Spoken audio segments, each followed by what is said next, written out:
नमस्कार, प्रणाम। भोजपुरी समाज खबरें भोजपुरी में हम महेश तिवारी आप सबके बीच में फिर एक बार हाजिर बानी। भोजपुरिया समाज के यह तो प्यार देख के मिजाज जोन बाकी गदगद हो जाला। आज सुबह ही गाना एगो रिलीज भइल है पावर स्टार पवन सिंह जी के आवाज़ में, याद आती नहीं। भोजपुरिया समाज इतना प्यार देवेले अपना पावर स्टार के कि वो प्यार एकदम माने दुनिया देखेले कि हाँ भोजपुरिया समाज अपना स्टार के प्रति कितना माने लागल रहेले। काहे कि पावर स्टार पवन सिंह जी के गाना आ जाला भोजपुरिया समाज में एकदम जौन खलबली मच जाला। आ खलबली मचो काहे ना, पावर स्टार पवन सिंह जी अपना आवाज़ के जादू से सबके मन में जौन बानू मोह लीला। हम कहिला कि यही से इहे आरा जिला है।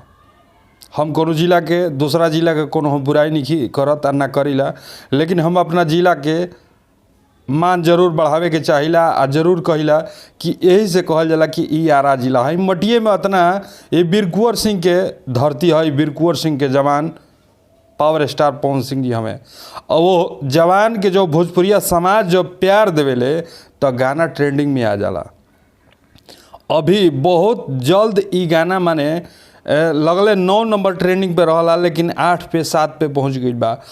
हमरा उम्मीद बा कि रउआ लोग पावर स्टार पवन सिंह जी के जौन रउआ लोग स्थान देले बानी नंबर 1 पे, वो स्थान पे बहुत जल्द रउआ पहुँचाई।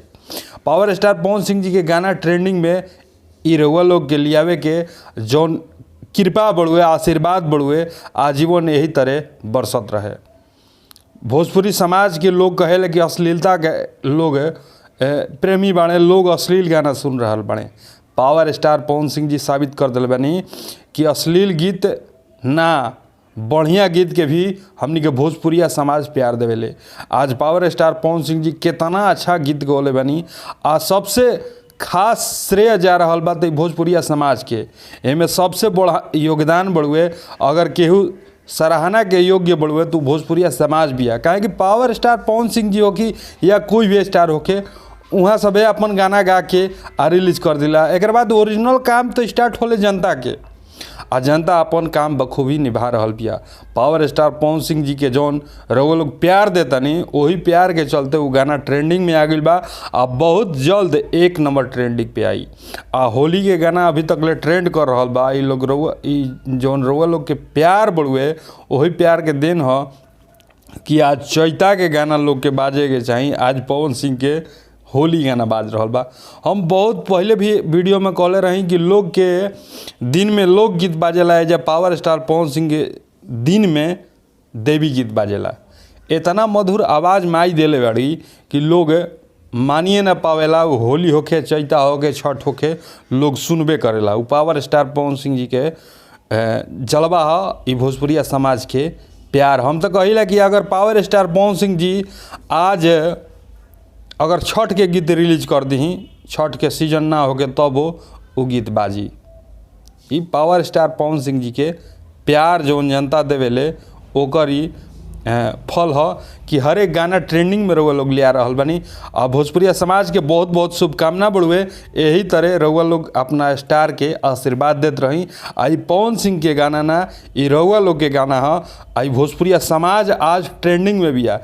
काहे कि ई एगो हिंदी गाना है। आ जब भी पावर स्टार पवन सिंह जी हिंदी गाइला तो भोजपुरी के साथे साथे हिंदी इंडस्ट्री के नज़र रहेला कि आज पवन सिंह गोले बड़े हिंदी गाना, तो देखल जाओ का रिस्पॉन्स रह रहल बड़ुए। तो ओइजा हमनी के भोजपुरिया समाज के सीना चौड़ा होला। आ पावर स्टार पवन सिंह जी अपना स्टाइल में जाके दहाड़ी लागे, यही मेरा भोजपुरी है। तो बहुत बहुत रउआ लोग के आभार। आ यही तरह अपन आशीर्वाद बनौले रही। अब बढ़िया गाना के जबरदस्त प्यार देवे के बा, एकदम गर्दा उड़ा देवे के बा। मिलल जी अगला वीडियो में, तब तक खातिर जय माँ विंध्यवासिनी। और वो लोग से एगो आग्रह बा, वो लोग चैनल के सब्सक्राइब नहीं करत, आ वीडियो के शेयर नहीं करत, तब प्लीज़ भाई पे भी आशीर्वाद बनाई। जय हिंद।